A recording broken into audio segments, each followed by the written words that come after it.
전 살면서 실수를 많이 했던 것 같아요. 제 인생의 첫 번째 실수는 바로 전 남편과 결혼한 것이었어요. Hey, beauty, how is it going? 전 남편은 미국 유학 중에 만난 아프리카 계통. 그러니까 간단하게 말하면 흑인 남자였습니다. 집안의 지원 덕분에 일찍부터 해외 유학길에 올랐던 저는 흔히 말해 고생을 모르고 자랐어요. 부모님 덕분에 머리도 나쁘지 않아서 아이비리그 대학에 들어가 경영학과 사회심리학을 복수 전공했고, 그러던 중 한창 꽃필 나이던 23살. 제가 다니던 대학교에 택배 배달을 하러 온 덩치 큰 남자를 만났는데, 그게 바로 전 남편이었습니다. 전 남편은 처음에는 정말 상냥했어요. You look beautiful today. I love it. 그때의 저는 자존감도 많이 낮아져 있고 세상 물정도 모를 때라 한 번도 남자를 제대로 사귀어 본 적이 없었어요. 무엇보다 옛날 미국 사회에는 은연중에 알게 모르게 인종차별이 만연해서 당할 때는 모르지만 지나고 나면 그게 인종차별이었구나 하는 것들이 많았거든요. 특히나 왜소한 아시아 여자로서 저는 그런 일들을 겪는 게 너무 힘들었습니다.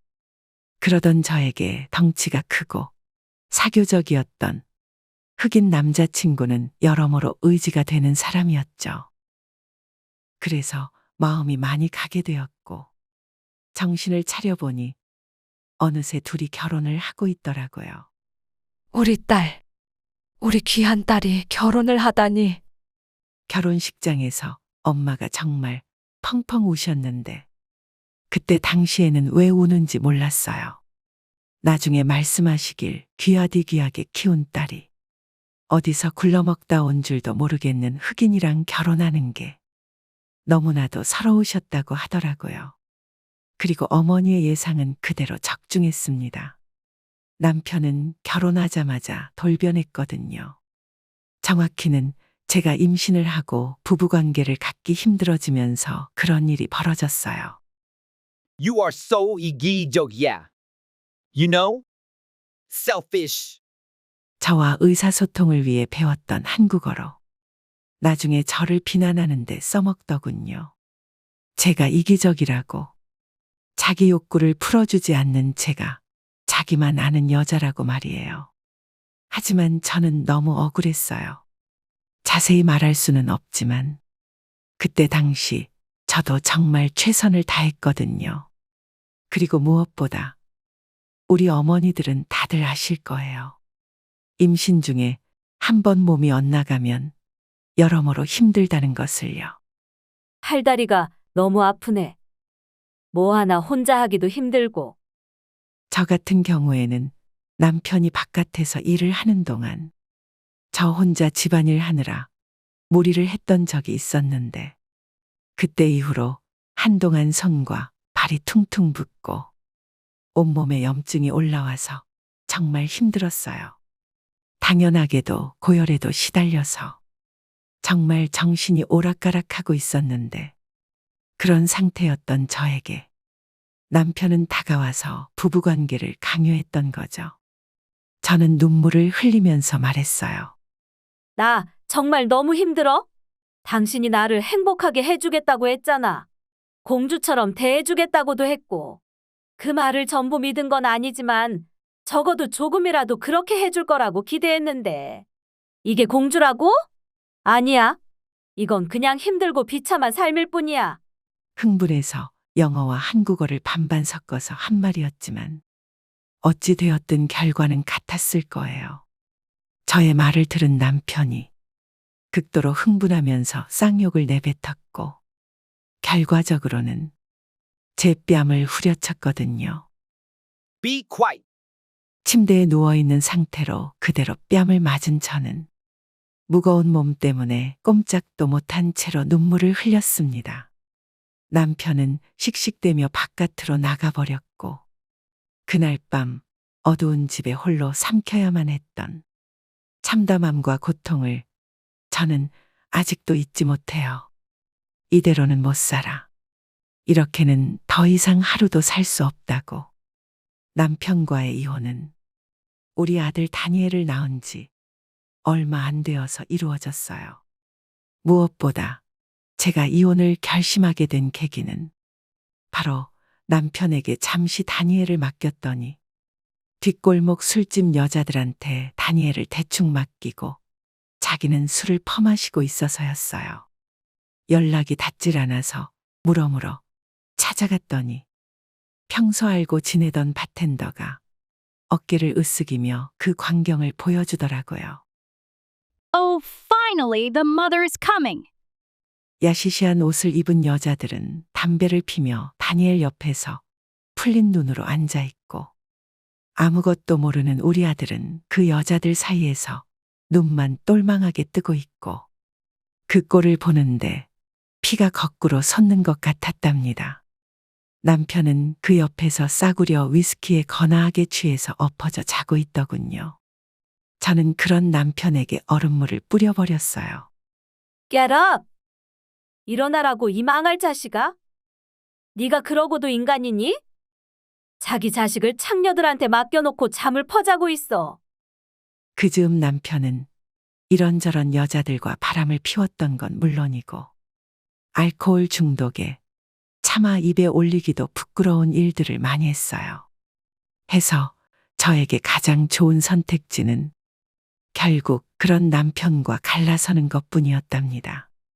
저는 미리 한국에 있던 친정에 연락을 했고 그 전부터 제가 한국에 들어오길 바랐던 친정에서는 얼른 짐을 챙겨오라고 성화였죠. 그렇게 저는 남편이 또다시 술에 취해 다른 여자들과 부대끼던 때에 도망치듯 집을 나왔고 며칠 뒤에 한국으로 돌아왔답니다. 남편이 한동안 눈에 불을 켜고 저를 찾으러 다닌다는 소식을 듣긴 했지만 그것도 잠시뿐이었어요. 한국에 돌아온 이후로는 연락이 끊겼으니까요. 10대 소녀 시절 떠났다가 어느덧 나이를 먹어 돌아온 한국은 이것저것 많이 바뀌었더군요. 미국이 한국보다 진일보된 사회이기는 하지만 결국 한국 사람은 한국에 와야 숨을 쉴 수가 있다는 말을 그때 한국에 돌아와서 처음으로 체감했던 것 같아요. 그 사이 많이 바뀌었네. 내가 알던 한국하고는 너무 많이 달라. 엄마가 공항에 마중을 나온다고 했는데 어디 있지? 라고 생각하며 둘러보는데 저 멀리 엄마가 저를 멍하니 바라보고 있더군요. 결혼 후에 처음으로 만나는 엄마였어요. 제가 25에 결혼을 했고 결혼한 지 5년이 지나 아들 다니엘을 낳았으니까 그러고도 1년이 더 지나고 나서 한국에 왔으니 정말 오래간만이었죠. 솔직히 엄마의 얼굴을 봐서 좋은 것도 있었지만 동시에 두렵기도 했어요. 어디 내보이기 부끄러운 자식이 된다는 것. 특히나 출가 외인인 딸이 온 가족이 정성을 기울여 유학까지 보냈던 딸이 혼혈 아이를 데리고 와서 빈털터리로 왔다는 것 때문에 엄마의 얼굴을 볼 면목이 없었죠. 그래서 어떤 욕을 먹든지 간에 감수할 작정으로 엄마 앞에 섰는데 엄마가 저를 보더니 울먹거리면서 말씀하시더라고요. 얼굴이 왜 이렇게 야위었어? 엄마가 저를 와락 껴안으면서 말했던 게 아직도 기억나요. 우리 딸 집에 잘 왔다. 고생 많았어. 부모의 사랑이 얼마나 위대한지 저는 그때 비로소 처음으로 깨달았답니다. 한국에 돌아오고 나서 저는 본격적인 적응을 시작했어요. 다행히 지금도 그렇지만 그때 당시에는 유학파에 대한 이미지가 나쁘지 않아서 취업하는 데에는 큰 어려움이 없었고 저는 외국계 회사에서 일자리를 찾을 수 있었습니다. 생계에는 문제가 없었지만 사실 가장 큰 고민은 바로 아들 다니엘이었어요. 지금도 그렇지만 그때 당시에는 더욱 흔하지 않았던 혼혈 아이. 심지어 흑인 혼혈이었기에 학교를 보낼 즈음에는 정말 고민이 많았죠. 엄마, 쟤는 왜 피부가 새까매? 초등학교 입학식에서 다니엘의 손을 잡고 서 있는데 지나가던 어떤 아이가 한 말이었어요. 저는 순간 가슴이 빗으로 꿰뚫린 듯 아팠지만 그런 감각을 제대로 느끼기도 전에 먼저 다니엘을 확인했어요. 혹여나 우리 아들이 저런 말로 인해 상처를 받았을까 싶어서요. 그런데 있잖아요. 그 순간 다니엘이 제 손을 꼭 잡으면서 이렇게 말하더라고요. 엄마, 나는 괜찮아. 유치원에서도 이런 일은 많았어. 그러니까 엄마가 안 울었으면 좋겠어. 아들의 말을 듣는데 정말 가슴이 미어지는 것 같았습니다. 유치원에서 그런 일이 있다는 말을 선생님들이 따로 해주지 않았거든요. 아, 내가 그동안 내 아들에게 정말 무관심했구나. 그리고 그런 나도 모르게 우리 아들은 조용히 혼자서 성숙하고 있었구나. 저는 차오르는 눈물을 꾹 누르며 버텼었습니다. 모두 다 제 손을 꼭 붙잡고 서준 아들 다니엘 덕분이었죠. 지금은 많이 나아졌지만 예전 한국에서 흑인 혼혈로 산다는 것은 정말 쉽지 않은 일이었거든요. 곱슬거리는 머리, 까만 피부의 다니엘과 함께 어디 동네 시장이라도 가게 되면 간혹 가다가 술 취한 아저씨들 중 몇몇이 저를 향해 혀를 차며 말했어요. 쯔쯔, 그게 그렇게 좋을까? 흑인이 그렇게 좋아? 그런 말을 들으면 수치심에 얼굴이 확 붉어지고 저도 모르게 고개를 푹 숙이고 지나가게 되었어요. 하지만 그것도 한두 번이지.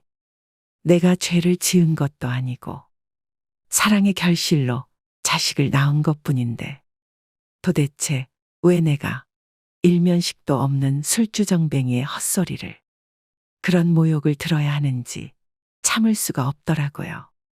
무엇보다 제 아들 다니엘이 엄마, 흑인한테 간 여자는 돌아오지 않는다는 게 무슨 말이야? 라고 물었을 때 너무 속상했어요. 말을 들어보니 동네 취객들 중에 몇몇이 낮술을 처먹고 제 아들이 지나가는데 그따위 소리를 한 모양이었어요. 그때 당시 동네에 유독 그따위 소리를 자주 하는 인간들이 있었거든요. 도대체 나와 내 아들이 뭘 잘못했길래 이런 소리를 들어야 하나? 우리가 뭘 어쨌길래 그따위 소리를 들어야 하는 건가 싶어. 그날 밤은 잠도 제대로 자지 못했답니다. 그러다 든 생각은 이대로 상황을 방치해서만은 안 된다는 거였죠. 이렇게 놔둔다면, 그렇게 제멋대로인 취객이 계속 헛소리를 하게 둔다면 그 사람은 분명 또다시 제 아들을 두고 헛소리할 게 분명했으니까요. 그리고 하늘은 무심하시지 않더군요. 제가 아들 다니엘과 그 시장을 지나가는데 아니나 다를까 그 취객이 길가에 앉아서 큰 소리로 외치는 거예요.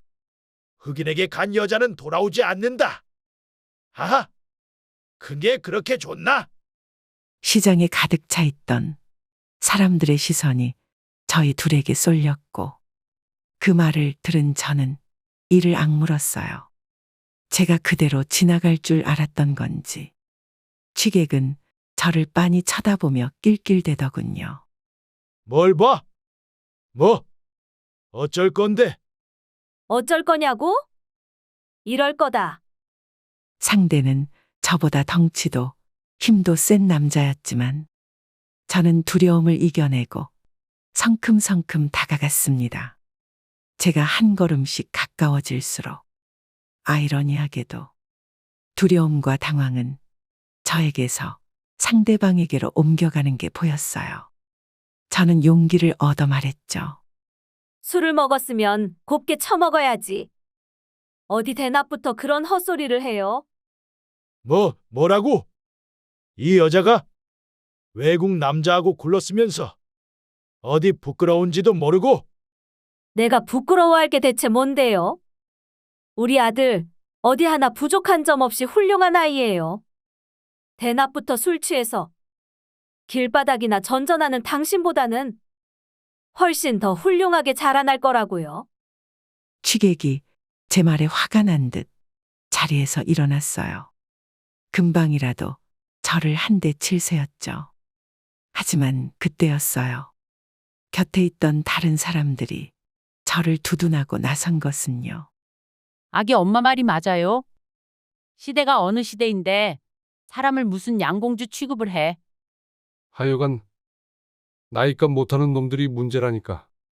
이렇게 예쁜 애기가 어디 있다고. 사람들은 제 편에 서서 취객과 직접 맞서 싸워줬어요. 간단한 한두 마디였지만 그때 당시 저에게는 어찌나 힘이 되던지요. 사실 그때만 해도 저는 겉으로 괜찮은 척하고 있었지만 여전히 한국 적응이 힘들었거든요. 특히 우리 다니엘, 제 아들이 사람들한테 차별과 오해를 받을 때마다 너무 마음이 아파서 힘들었어요.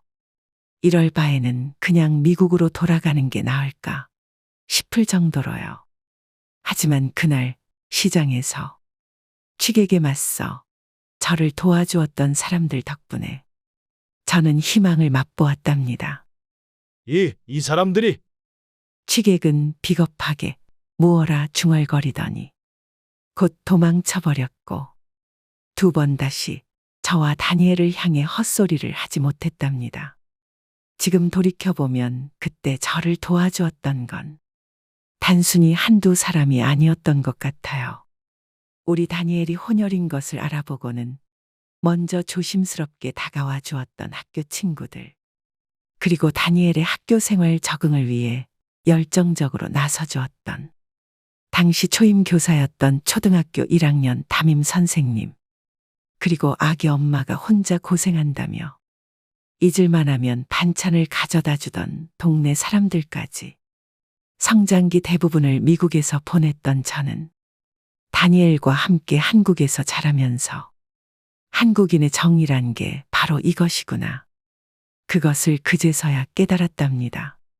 다니엘은 그렇게 사람들의 도움 덕분에 무럭무럭 자라갔고 어디를 가서든 늘 당당하라는 저의 바람대로 다니엘은 늠름하고 멋진 청년으로 사회의 일원이 되었답니다. 회사 취업이 확정되어 저와 함께 조촐한 파티를 하던 날, 우리 아들 다니엘이 제 손을 부드럽게 쥐고 해주었던 말이 기억납니다. 엄마, 그동안 너무 고생 많으셨어요. 엄마가 아니었다면 지금의 저는 없었을 거예요. 앞으로는 제가 엄마께 받은 은혜 갚으면서 살게요. 다니엘의 말은 저의 가슴에 여전히 남아있답니다. 아마 어르신들은 이해하실 거예요. 우리네 자식들이 무럭무럭 자라 어엿한 사회의 구성원으로 자리 잡는 것이 기쁘지만 그럴수록 자신을 바라보면 어느새 거울 속에는 노쇠해버린 자신이 있다는 것을요. 저도 그런 자신이 한동안은 참 낯설었답니다. 찬란하던 젊음으로 뉴욕 타임스퀘어를 누비며 다니던 때가 엊그제 같은데 이제 탱탱하던 피부는 짜글짜글한 주름으로 가득 찼고 튼튼하던 팔다리 관절은 계단 몇 개만 오르내려도 비명을 질러대는 게 일상이었으니까요. 그러던 저에게 결정타를 날린 건 바로 다니엘의 결혼이었어요. 엄마, 저 결혼할 사람이 생겼어요. 다니엘이 데려온 아가씨. 그러니까 미래의 제 며느리가 되는 소빈이는 시작부터 그리 좋지는 않았어요. 어머니, 그러니까요. 걔가 저더러 뭐라고 했는지 아세요?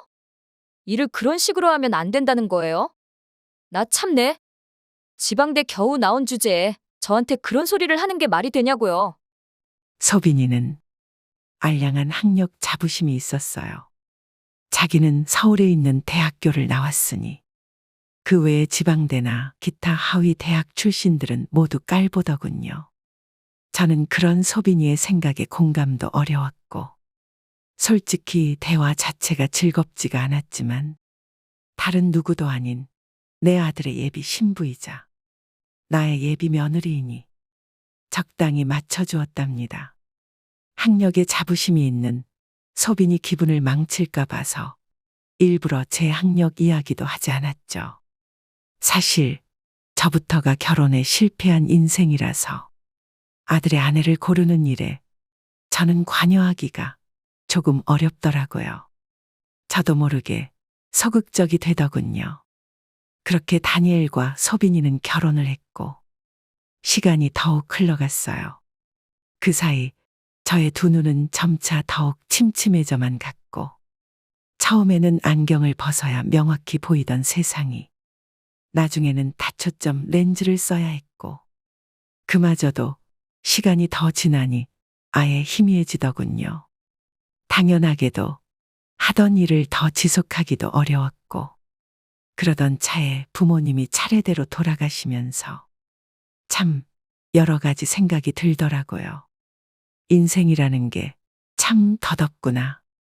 미국에서 아무것도 모르고 뛰어다니던 때가 엊그제 같은데 어느새 내 아들이 장성해서 결혼해 머리가 희끗희끗한 중년의 나이가 되고 내가 평생 마음고생만 시킨 부모님은 낳아주신 은혜를 다 갚기도 전에 돌아가시고 마음이 복잡해지면서 사람 많고 시끄러운 도시에 더 이상 머물기가 싫더라고요.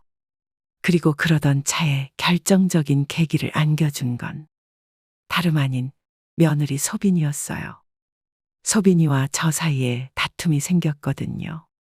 어머니, 저 이번에 사업을 하나 시작해 보려고요. 사업? 사업이라는 말에 저는 다소 우려가 되더군요. 그도 그럴 게 그즈음 다니엘로부터 소빈이와의 사이가 약간 소원하다는 이야기를 들었거든요. 중년의 위기라고 하죠. 아직 아예 중년이라고 하기에는 젊은 둘이었지만 서로에게 질리는 시기가 다소 일찍 온 모양이었어요. 특히나 소빈이가 결혼 때문에 자기 경력이 끝났다는 생각을 강하게 가지고 있어서 다시 일을 하고 싶어 하더군요. 처음 소빈이가 손을 대었던 건 부동산 경매업이었어요. 어머니, 부도난 집들을 경매로 싸게 사서 다시 되파는 일이에요. 어떻게 생각하세요? 소빈이가 저에게 의견을 물어보기는 했지만 그건 사실 답이 정해져 있는 질문이나 마찬가지였어요. 소빈이는 제가 유학을 다녀온 사실도 몰랐으니 그냥 자기 확신을 가지려고 물어본 거였거든요. 한 번은 소빈이가 너무 말이 안 되는 이야기를 해서 제가 그건 아닌 것 같다고 했더니 표정을 차갑게 굳히면서 말하더군요. 어머니, 말씀은 감사해요. 그런데 솔직히 저는 동의하기가 어려워요. 애초에 그럴 거면 나한테 왜 물어본 거니? 저는 어이가 없었지만 이내 그냥 알아서 하라는 듯 내버려 두었어요. 하지만 그 이후로 소빈이가 먼저 저와 거리를 두더군요. 그나마 하던 연락도 끊어버리고 다니엘 말로는 제 뒷담을 시도하다가 부부싸움까지 했다고 하더라고요. 그래서 저는 제가 둘의 집에 가까운 서울에 사는 게 문제구나 싶어서 그래, 이참에 그냥 아예 이사를 가자 싶었답니다. 그렇지 않아도 서울에 정이 떨어진 참이었으니 딱히 망설여지지는 않았어요. 평생 모아둔 돈에 퇴직금까지 있어서 경제적으로 부족할 건 없었고 제게 필요한 건 부모 상실과 인생에 대한 허망함을 채울 정신적 여유였거든요. 그래서 선택한 것이 강원도의 바다가 보이는 작은 시골 마을이었습니다. 안녕하세요. 오늘 이사 와서 이웃분들께 인사하러 들렀어요. 사실 처음에는 어느 정도 긴장을 했어요. 뉴스에서 시골 텃세가 세다는 말도 너무 많이 들었고 저 자체도 한평생 대도시에서만 살아왔던 사람이다 보니 시골에서 사람들을 새로 사귀는 것 자체가 낯설었거든요. 하지만 그래도 전 두려움을 뒤로하고 먼저 인사를 하러 다녔어요. 무섭다고 이불 속에 머리를 쳐박고만 있어선 아무것도 할 수 없으니까요. 이사떡? 아, 여기 앞집에 이사 오신 분인가 보구먼. 그런데 뭐 직접 인사까지 하러 온 사람치고는 떡 내용이 좀 부실한데. 그리고 아니나 다를까. 처음에는 어느 정도 텃세가 있더군요. 그냥 동네 슈퍼를 가서 3,000원짜리 과자 하나를 사려고 해도 4,000원이에요. 4,000원이요? 여기에는 3,000원이라고 쓰여 있는데요. 1,000원은 적응비예요. 적응비요? 네, 아직 외지 사람이시잖아요. 적응비 명목으로 한동안 갈취 아닌 갈취를 당하면서 뭐 이런 동네가 다 있나.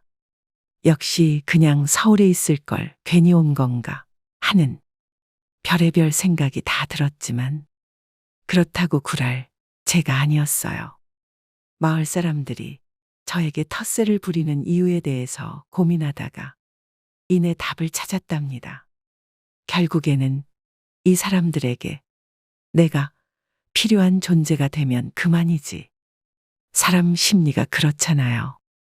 내가 조금이라도 아쉬우면 괜히 조심하게 되고 말 한마디라도 생각해서 하게 되고요. 하지만 그렇다고 무작정 사람들에게 돈을 퍼주는 것도 지혜롭지 못하다고 생각했어요.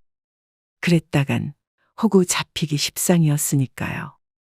그래서 한동안은 적응비를 군말 없이 내면서 동네 소문에 귀를 기울였답니다.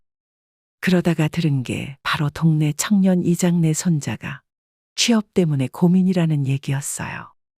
청년 이장이라고 해봤자 70에 가까운 나이였고 그 나이 때 노인들의 걱정이야 비슷비슷하잖아요. 결국 자기 자식 앞날 걱정이죠. 저기 이장님? 듣자 하니 손자분 취업 때문에 걱정이시라면서요? 그건 또 어디서 들은 거예요? 나원. 노인네가 엄청 틱틱대더라고요. 그래서 확 그냥 모르는 채 하려다가 저도 이 마을에 적응하려면 아쉽긴 아쉬우니 어쩔 수 없이 말을 이어서 했답니다. 사실 이런 말하면 부끄럽지만 제가 몇 년 전까지만 해도 서울에서 현업으로 뛰던 분야가 있거든요. 아는 회사랑 후배들도 많고요. 그래서 혹시 손자분 전공을 말씀하시면 제가 도움을 줄 수 있을 것 같아서요. 글쎄, 말씀은 고맙긴 한데 말씀대로 은퇴하신 지 꽤 된 분이 도움을 어떻게 주신다는 건지. 뭐 아무튼 우리 손자 전공은 경영회계 쪽이에요. 경영회계요? 아, 그럼 잘 됐네요. 저도 경영이랑 사회심리 쪽 전공했고 당연히 경영회계 쪽에도 아는 후배들이 많거든요. 손자분 성적이 어느 정도 뒷받침이 된다면 외국계 회사, 인턴십 정도는 쉽게 가능할 거예요. 왜 외국계 회사? 이 인턴십? 아니, 그게 정말이에요? 저의 말에 청년 이장이 제자리에서 펄쩍 뛰더니 자세를 고쳐 잡더군요. 그리고 제가 정말로 전화 몇 통으로 자기 손자 인턴십 자리를 알아봐 주고 나니 저를 바라보는 눈빛부터 다르더군요. 그때부터였어요. 동네 사람들이 저에게서 적응비를 받지 않은 때가요. 처음에는 텃세 때문에 조금 치사하다고 느꼈지만 그래도 시간이 지나고 나니 순박하고 심성이 고운 사람들이라는 건 알겠더군요. 자기네들끼리 연합심이 너무 끈끈하다 보니 적응비 같은 일이 생긴 거였어요. 동네 사람들이 저를 부르는 호칭은 여사님이에요.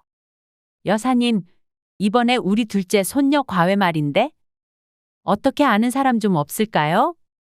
주로 사람들이 저에게 부탁하는 건 손주들의 학업이나 취업 관련이었어요. 원래 우리 어른들이 그렇잖아요. 젊어서는 자식 걱정, 늙어서는 손주 걱정.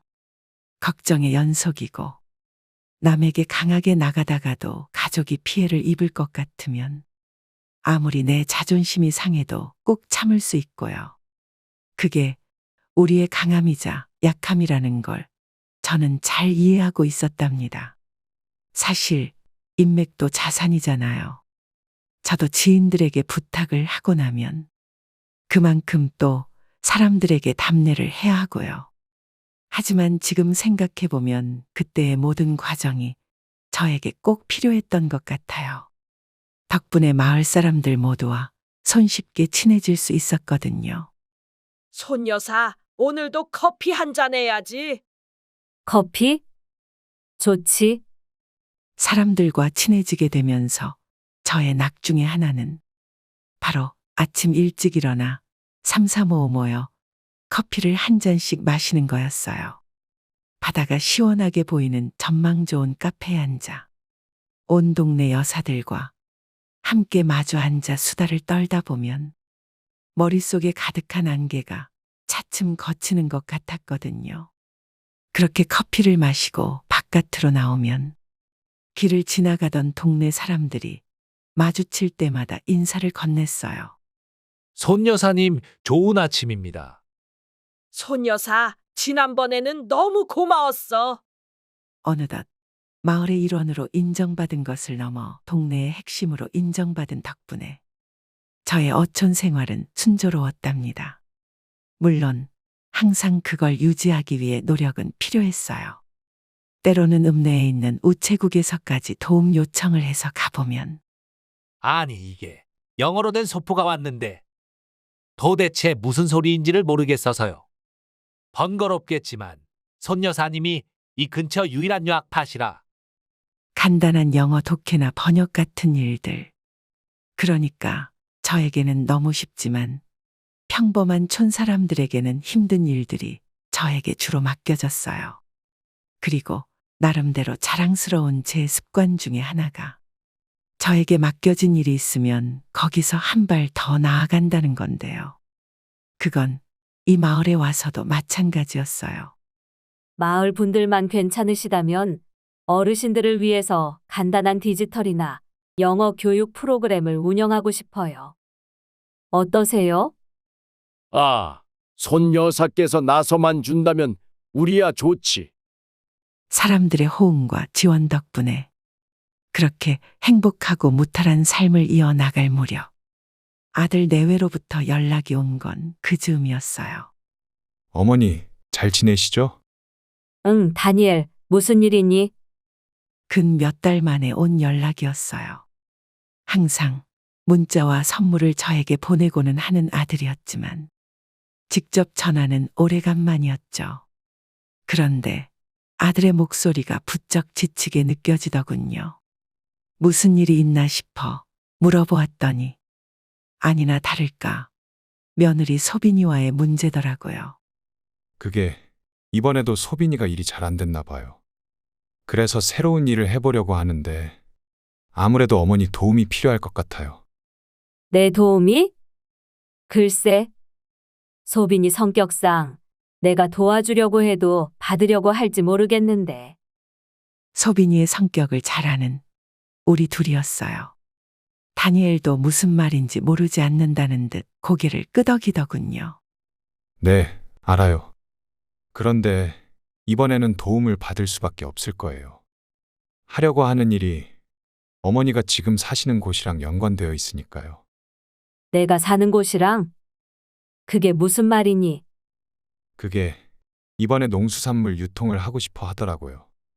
그런데 마땅한 인맥이 없어서 힘들어하고요. 그러다가 어젯밤에 저한테 그러더라고요. 어머니가 어촌에 사시니까 도움 좀 받고 싶다고요. 저는 솔직히 그 말을 듣고 조금 웃겼어요. 아니, 정 도움을 받고 싶으면 자기가 직접 연락을 하던가. 그것도 아니고 애매하게 아들을 통해서 연락을 할 건 또 뭐란 말인가요? 그날 다니엘과 통화를 마치고 나서 저는 한동안 고민에 빠졌어요. 이걸 과연 도와줘도 될지, 아니, 애초에 도와준다고 해서 소빈이가 고마워하기는 할지 자체가 의문이었죠. 그 아이는 자기 잘난 맛에 사는 녀석이었으니까요. 하지만 그날 밤 다니엘로부터 다시 걸려온 전화가 저의 마음에 걸리더군요. 엄마, 부담스러운 부탁을 드려서 죄송해요.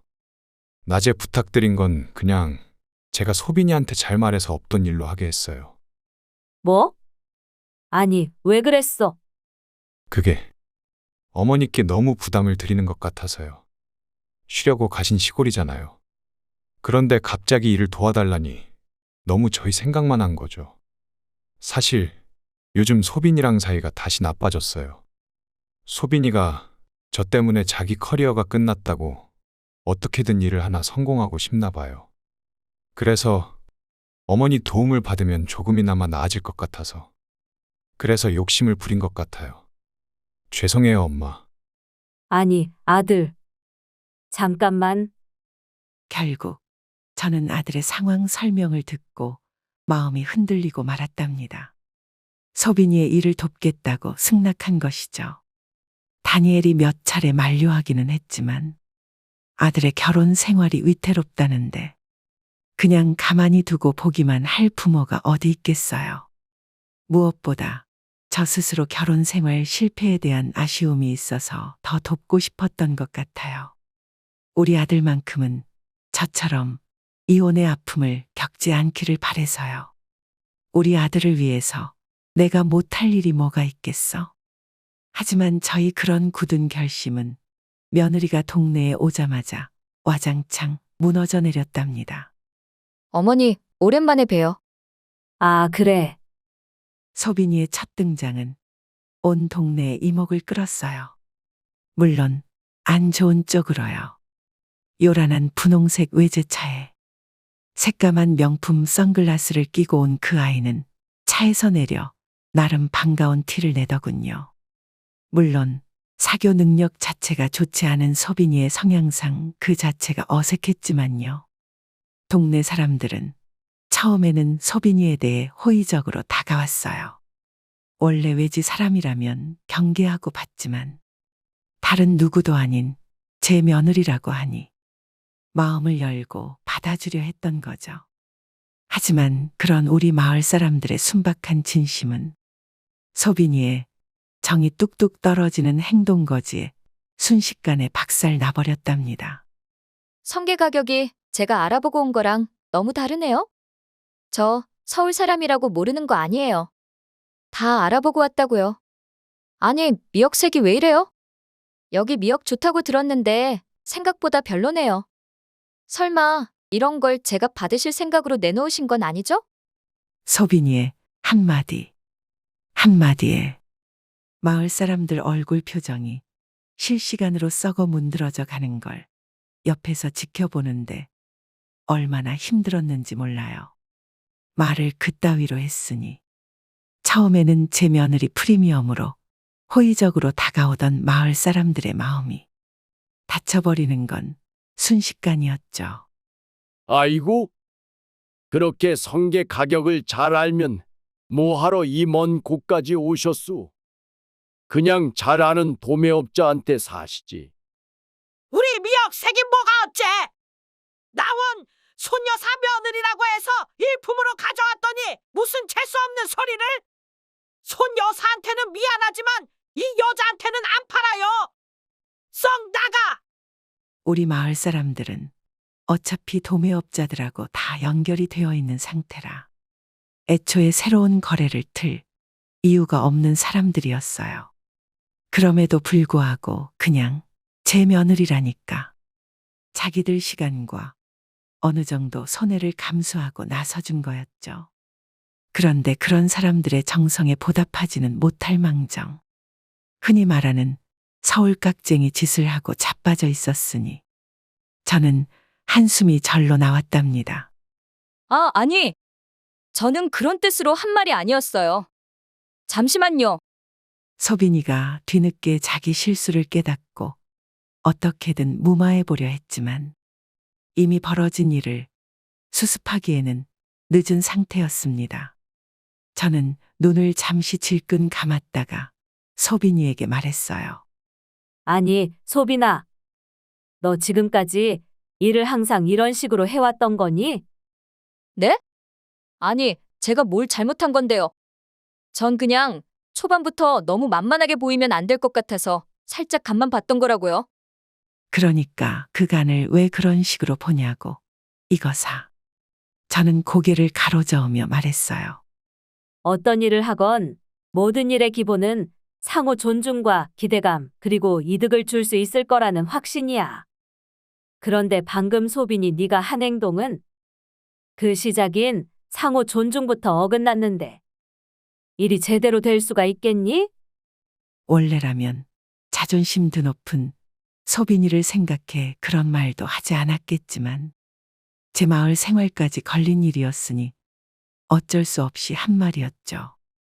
그리고 아니나 다를까 소빈이가 입을 열더군요. 제가 의도치 않게 어머니께 피해를 드린 건 저도 정말 죄송하게 생각하는데요. 그래도 어머니께 제가 일의 방식까지 지적받을 수준은 아니라고 생각해요. 그래? 도대체 그렇게 생각하는 근거가 뭐니? 뭐긴요. 어머니도 아시잖아요. 저 서울에서 손꼽히는 대학 경영학부 나온 거. 아, 그러니. 그런데 소빈아, 내가 은퇴 전까지 외국계 회사에 꾸준히 다녔던 건 너도 잘 알 거다. 그렇담, 나도 대학은 당연히 나오지 않았겠니? 그건 옛날하고 지금은 다르잖아요. 예전에는 고등학교 정도만 나와도 어지간한 대기업에도 다 들어갔고요. 그래? 그런데 이걸 어쩌니 나는. 저는 그동안 참고 참았던 말을 입으로 뱉어냈어요. 나는 고등학교 정도가 아니라 미국에서 대학을 나왔거든. 그것도 네가 그렇게 자부심을 갖는 경영학부의 사회심리학 복수 전공이고 말이야. 네? 뭐라고요? 아니, 어머니. 아무리 지기 싫으셔도 그렇지. 어떻게 그런 거짓말을. 못 믿겠으면 네 남편한테 물어봐라.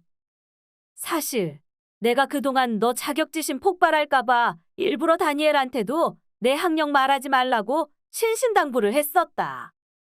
그런데 그런 속은 모르고 뭐? 고작해야 학부생에 사회에서 경력도 짧으면서 그 한 줌 자존심 가지고 이 난리를 쳐. 아니, 그럴 리가 없는데. 소빈이는 정말 믿지 못하겠다는 듯 제 앞에서 다니엘에게 전화를 걸더군요. 전화 너머에서 다니엘이 화가 난 목소리로 말하는 게 들려왔어요. 우리 어머니. 그래, 해외 유학파 맞으셔. 그쪽에서도 수재로 유명하셨고. 아니, 그런데 네가 그걸 어떻게 안 거야? 애초에 그 이야기가 왜 나온 거고? 너 설마 지금 어머니랑 말싸움하다가 나한테 전화한 거 아니지? 다니엘의 확인을 받은 소빈이의 얼굴은 홍당무처럼 새빨개졌어요. 아니. 전 그러니까 어머니께 학력을 앞세워서 뭘 하려던 건 아니었어요. 전 그냥 어떻게든 일을 해나가고 싶은 마음에. 소빈이는 알아듣지도 못할 횡설수설을 이어나가다가 이내 죄송하다는 말도 제대로 하지 않고 도망치듯 자기 차를 타고 자리를 떠나버렸어요. 그런 녀석의 모습을 보는데 어이가 없더군요. 하지만 동시에 이해는 되었어요. 자기가 유일하게 위안거리이자 자존감을 지키는 방패로 삼던 방패. 바로 학력. 그런 학력을 제가 무참하게 짓밟아 버렸으니 며느리 소빈이 입장에서는 세상이 무너진 기분이었겠죠. 그걸 알았기에 지난 세월 동안 저도 비밀을 유지해 왔던 거고요. 저에게 직접 사과 전화를 하는 다니엘에게 저는 괜찮다고 말했어요. 나는 괜찮다. 그냥 네 부인이나 잘 달래보렴. 지금껏 자기가 내 앞에서 의시되었던 모든 순간이 이제는 창피하게 느껴질 테니까. 그게 저도 그러고는 싶은데 제 전화도 받지를 않아요. 그럼 그냥 내버려둬라. 결국 이번 일을 이겨내는 건 자기 몫이니까. 소빈이는 사업으로 성공을 하고 싶다고 했어요. 다니엘과의 결혼 때문에 자기 커리어가 끊겼다고 믿었고, 그 때문에 새로운 삶을 살아가고 싶다고 했죠. 저는 그런 아이에게 기회를 주었어요. 그런데 그걸 차버린 건 바로 자신이었죠. 차버린 기회를 어떻게 다시 주워 담아올지는 바로 녀석에게 달린 문제라는 걸 저는 모르지 않았어요. 솔직히 저는 소빈이로부터 바로 연락이 올 거라 기대하지 않았어요. 그런데 그 아이는 제 예상을 뛰어넘더군요. 다행히 이번에는 좋은 쪽으로요. 같은 날 늦은 밤, 소빈이는 차를 몰고 우리 집 앞으로 찾아왔어요. 잔뜩 풀이 죽은 아이를 보니 저도 그렇게 마음이 좋지는 않더라고요. 하지만 그러면서도 표정에 그런 동정심을 드러내지는 않았죠. 지금껏 제가 봐온 소빈이는 쉽게 마음을 열어줘서는 안 되는 아이였거든요. 그런데 그때 소빈이가 먼저 다가와 말하더군요. 녀석의 등 뒤에서는 시동이 여전히 켜져 있는 차의 전조등 불빛이 환하게 소빈이의 등을 비추고 있었어요. 어머니, 제가 혼자서 곰곰이 생각을 해봤는데요. 소빈이가 잠시 머뭇거리더니 고개를 들었어요. 녀석의 두 눈에서는 흐르지 못한 눈물이 그렁그렁 맺혀 있었죠. 어머니, 제가 정말 죄송해요. 제가 어머니 앞에서 그동안 너무 못난 꼴을 보여드린 것 같아요. 소빈이의 말에 저는 솔직히 놀랄 수밖에 없었어요. 사람이 마음에 여유가 많으면 자기 잘못 인정도 곧잘하고 친절하기도 쉬워요. 하지만 제가 봐온 소빈이는 그런 마음에 여유가 없는 아이였거든요. 무엇보다 지금 또다시 사업 실패를 코앞에 두고 있는 소빈이로서는 유일하게 가지고 있는 것이 바로 자존심이었고요. 그런데 그런 아이가 자기 자존심을 굽히고 제 앞에 무릎을 꿇은 거였어요. 어머니, 죄송해요. 그동안 제가 어머니께 보여드렸던 못 볼 꼴들 정말 참느라 힘드셨을 것 같더라고요. 저 혼자 예전 일들을 하나둘씩 되돌아보는데 얼마나 죄송하고 창피했는지 몰라요. 소빈아, 저도 모르게 입에서 말이 나오더군요. 자기가 가진 것 중에 가장 소중한 것을 포기한 아이, 그런 아이라면, 그런 소빈이라면 이제 뭐든 할 수 있겠다는 생각이 들었거든요. 소빈이가 제 두 손을 꼭 붙잡고 말했어요. 어머니, 사실 저 이미 진작부터 눈치로 대충은 알고 있었어요. 어머니가 저보다 더 많이 배우신 분이라는 거. 그리고 세상에 대해서도 훨씬 더 잘 알고 계시다는 거. 하지만 그래서 더 인정하기가 힘들더라고요. 남편도 저보다 더 잘 나가고, 어머니도 저보다 더 사회 경험도 학력도 좋으시고, 그런데 저는 집에만 박혀 있고, 그러다 보니까 어쩔 수 없이 저도 궁지에 몰렸던 것 같아요. 어떻게든 어머니랑 남편 앞에서 제 능력을 보이고 싶다는 생각이, 그런 강박이 어느새인가부터 저를 집어삼켰던 것 같아요. 어머니, 정말 죄송해요. 저 이렇게 또 실패하고 싶지 않아요. 이번까지 실패하면 두 번 다시 아무것도 하지 못할 것 같단 말이에요. 저는 소빈이의 얼굴을 잠시간 바라보았어요. 처음 소빈이를 만났을 때가 떠오르더군요.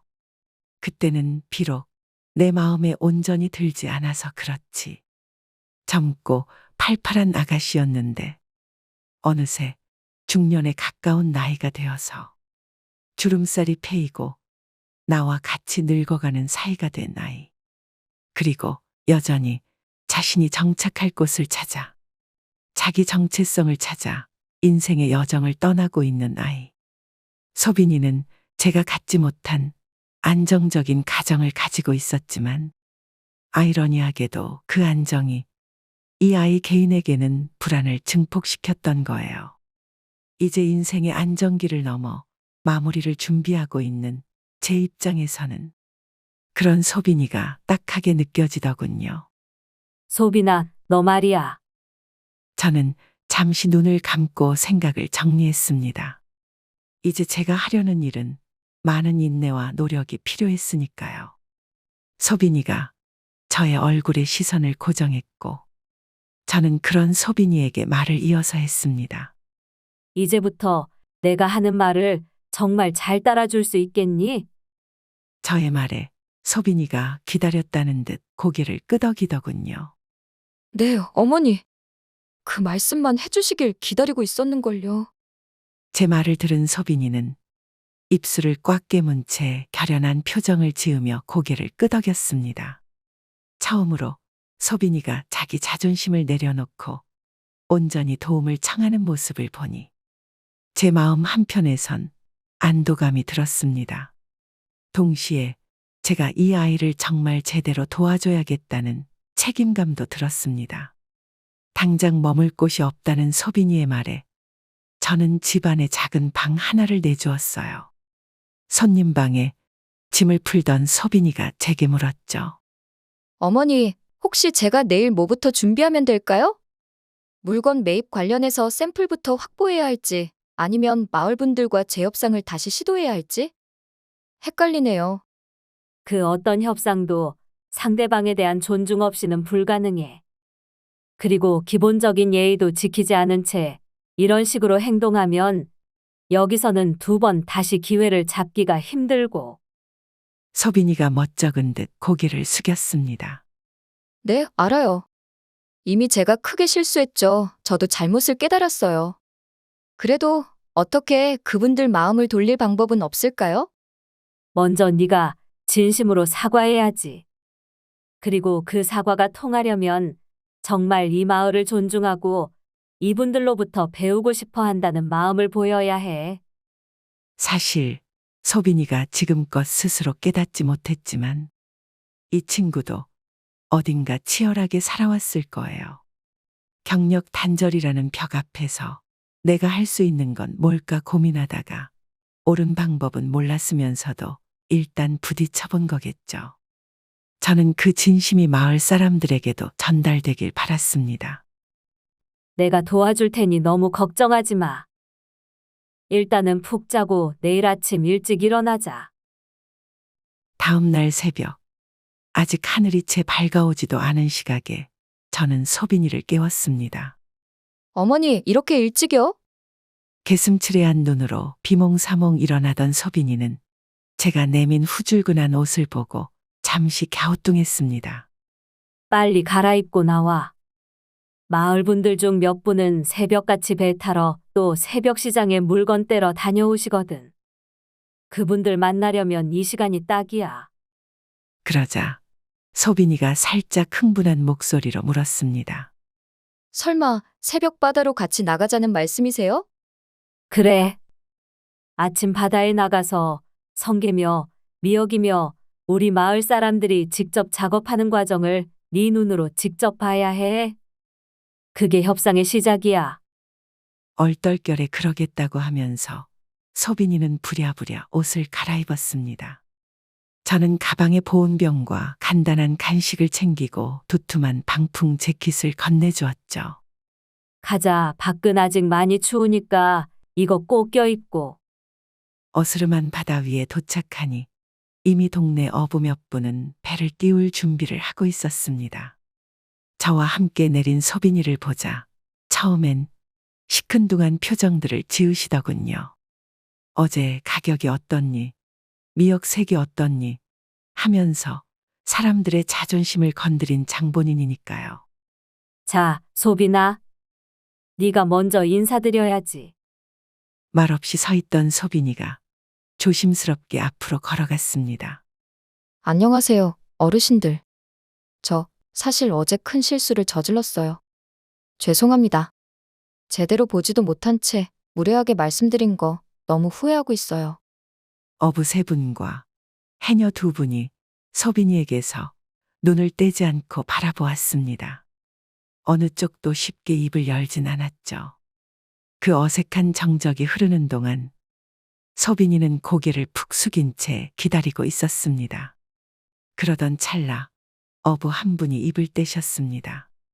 손여사 며느리라고 해서 나름 기대했는데 말이야. 뭐, 다 필요 없고. 오늘 이렇게 새벽부터 따라온 거 보면 그래도 정신 차린 거로 믿어도 되나? 소빈이가 재빠르게 고개를 들고 대답했죠. 네? 저 정말 이 마을의 좋은 해산물과 자원들을 배워서 성공해보고 싶어요.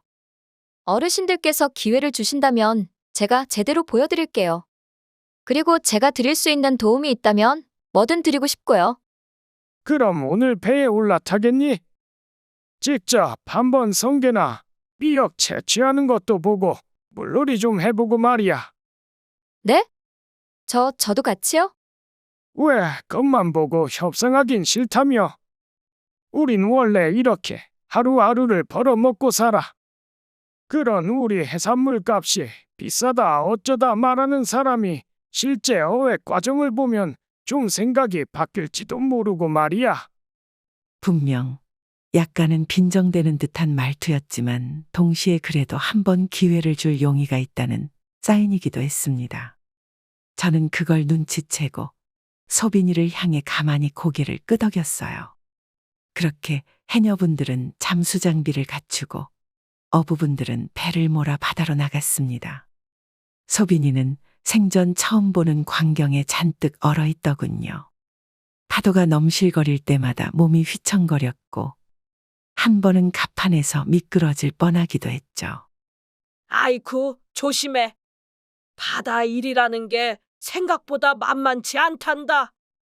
해녀 아주머니가 웃으며 손을 잡아주었고 소빈이는 움찔거리며 감사 인사를 했습니다. 그러더니 뒤늦게 그분들에게 연신 고개를 숙이고 존댓말을 쓰더라고요. 날이 어느 정도 밝고 나서 해녀분이 물속에서 캐온 성게는 제법 묵직했습니다. 소빈이가 그 성게를 건네받았을 때 처음엔 어찌 다뤄야 할지 몰라 당황하더군요. 성게가시에 살짝 손이라도 찔릴까봐 잔뜩 겁먹은 소빈이에게 다른 해녀분이 씩 웃으며 말했습니다. 이렇게 살살 잡아야지. 괜히 힘주면 가시에 찔려. 우리가 왜 이거 팔 때 제가 받는지 이제 알겠니? 정말 위험하고 힘든 일이야. 소빈이는 잔뜩 상기된 얼굴로 고개를 끄덕였습니다. 네, 맞아요. 제가 그동안 얼마나 쉽게 생각했는지 이제 깨닫고 있어요. 새벽 작업이 끝난 뒤 어부들과 해녀들은 직접 잡거나 채취한 성게, 멍게, 미역 따위를 이른 아침 장터에 내다 팔거나 식당에 넘겼어요. 저는 그 과정을 옆에서 지켜보던 소빈이에게 말했죠. 여기 이분들이 지금 파는 가격, 네가 알던 정보와 많이 다르지. 소빈이가 한숨을 푹 쉬더니 말하더군요. 솔직히 생각했던 것보다 조금 비싸게 느껴지기는 해요. 그런데 한편으로는 그만큼 노력과 위험이 큰 작업이라는 것도 이제 알겠어요. 그럼 너는 이 과정에서 어떤 가치를 덧붙이고 싶니? 아직 잘은 모르겠는데 제 생각엔 이분들이 힘들게 작업하시는 걸 소비자나 유통업자들이 잘 몰라서 가격 흥정에만 집중하는 것 같아요. 그래서 이분들 입장에선 제대로 된 가치를 인정받기 힘들고요. 제가 고개를 끄덕였습니다. 그래. 그렇다면 네가 할 일은 정당한 가치가 제대로 책정되도록 돕는 거야. 사람들이 왜 이 해산물이 비싼지 또는 어떤 과정을 거쳐오는지 그 스토리를 알게 되면 마음가짐이 달라지거든. 아, 네. 저도 그 생각 해본 적 있어요. 일종의 브랜딩 같은 거 말이죠? 맞아.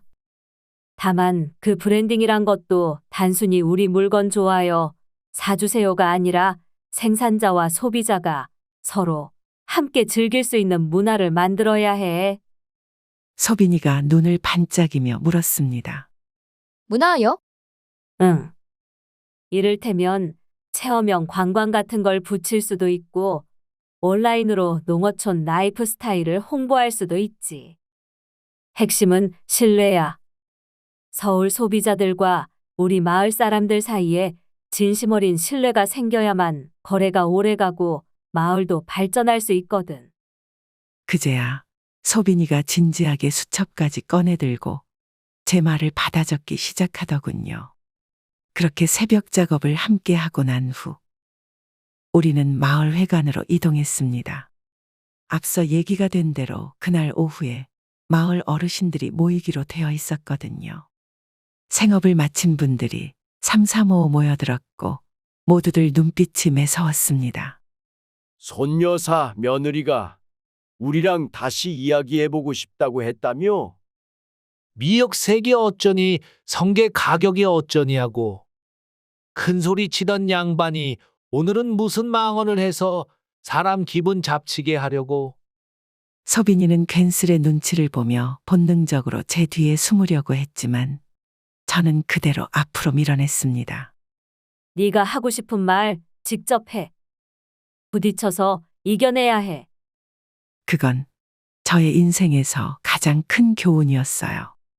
실패한 결혼에서 벗어나던 때부터 다니엘과 저에 대한 차별을 이겨내고 이 마을에서 적응할 때까지 모든 순간을 제가 돌파할 수 있었던 건 바로 제가 도망치지 않고 맞섰기 때문이었으니까요.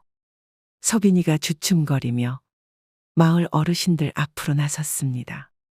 그리고는 다시 한번 고개를 숙여 인사했죠. 어르신들, 안녕하세요. 저는 소녀사님의 며느리 박소빈이라고 해요. 지난번에는 정말 신뢰되는 말을 해서 죄송해요. 저도 그 과정에 대해 잘 모르면서 무턱대고 가격 얘기부터 꺼내서 기분을 상하게 해드렸어요. 마을 사람들 몇몇이 그래도 저렇게 먼저 사과는 하네 하는 표정으로 곁눈질을 했습니다. 제가 새벽부터 바다에 함께 나가봤어요. 거친 파도를 만나고 해녀 아주머니들 잠수하는 것도 보고 어부 아저씨들 배에서 고생하시는 모습을 직접 보니까 왜 이 물건들이 제값을 받아야 하는지 절실하게 깨달았어요. 그래서 그 경험을 살려 이 물건들을 더 널리 알리고 어르신들도 이득을 보실 수 있게 제대로 도와드리고 싶어요. 혹시라도 제가 서울에서 온 깍쟁이처럼 보일까봐 걱정이긴 한데 그래도 한 번만 더 기회를 주신다면 최대한 최선을 다해 열심히 노력해보겠습니다. 소빈이의 말에 한 어르신이 손을 들고 물었습니다. 근데 서울 말고 다른 도시 사람들도 우린 잘 몰랐어. 네가 무슨 수로 이걸 알려준다는 거냐? 아까는 체험 관광인지 뭔지 소문에 들었는데 그게 대체 뭔지? 뜻밖에도 체험 관광 이야기가 벌써 돌고 있었나 봅니다. 아마도 새벽 배를 타며 옆에서 나눈 짧은 대화를 누군가가 먼저 들었고 그게 순식간에 퍼진 모양이었죠. 어르신들은 은근 궁금해하셨지만 여전히 경계심을 완전히 거두진 않은 분위기였습니다.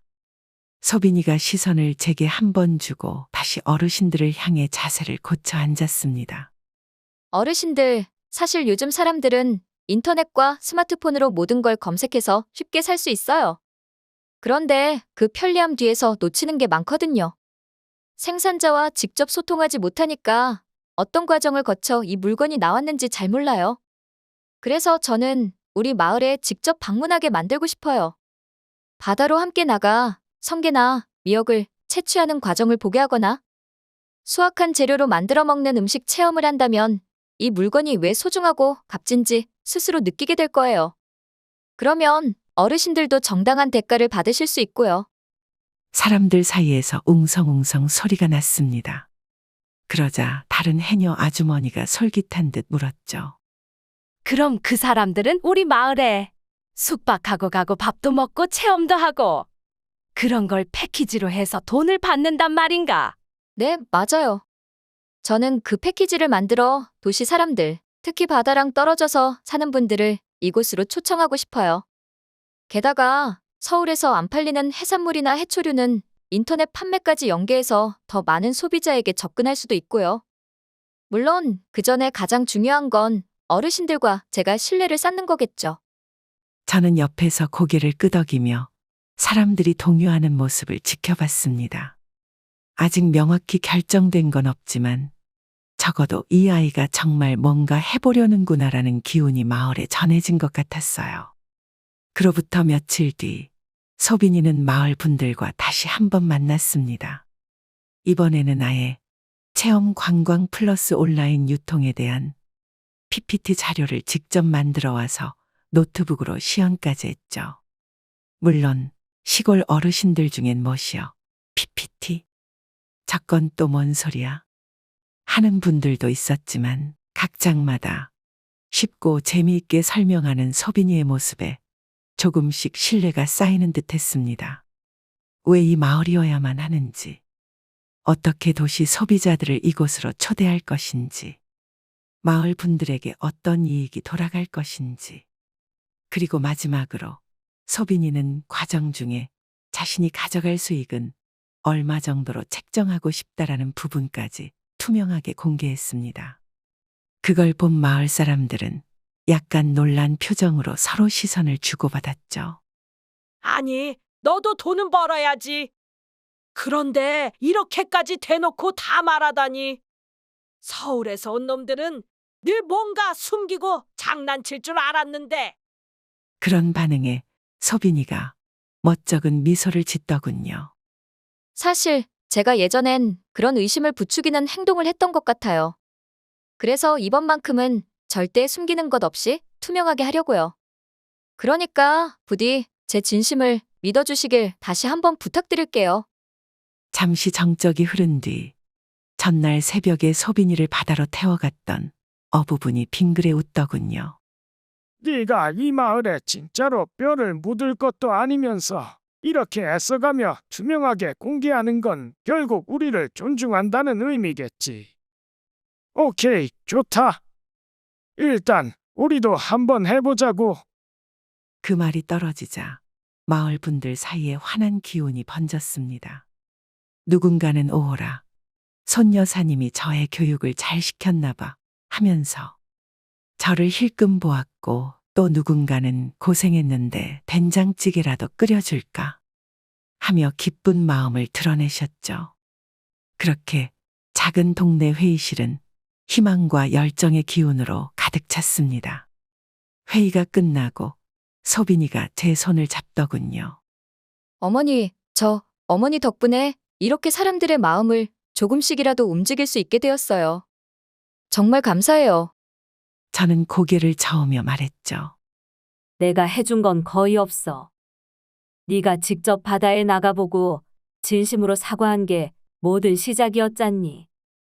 그리고 그 다음부터 배우겠다는 자세로 자료 만들고 뭐든 감추지 않고 솔직하게 보여준 건 전부 네가 이루어낸 거야. 소빈이는 아무 말 없이 짠한 미소를 짓더군요. 그러곤 눈에 눈물이 그렁그렁 맺힌 걸 애써 참으며 말했죠. 어머니, 저 이번에는 정말 실패하고 싶지 않아요. 그래, 나도 네가 꼭 성공해서 마을 분들과 웃을 수 있는 날이 왔으면 좋겠다. 그리고 더 나아가서 네 커리어에 대한 자존감도 다시 찾았으면 해. 그렇게 될 수 있도록 정말 열심히 해볼게요. 그날부터 시작이었어요. 소빈이는 지자체의 지원을 받아 어촌 체험 프로젝트를 시작했고, 유튜버는 물론 갖가지 아이디어를 실체화시켜냈어요. 그 과정 중에 저도 도와주었고요. 비록 아직 초기라서 많은 수익은 얻지 못했지만, 그래도 소빈이가 전처럼 낙담과 회한 속에 빠져 있는 것이 아니라 밝게 웃으며 자기 일에 열과 성을 다하는 게 보여서 정말 좋아요. 그리고 그런 며느리에게 저도 도움을 줄 수 있다는 것이, 아직 그럴 활력이 있다는 것에 정말 감사드리고요.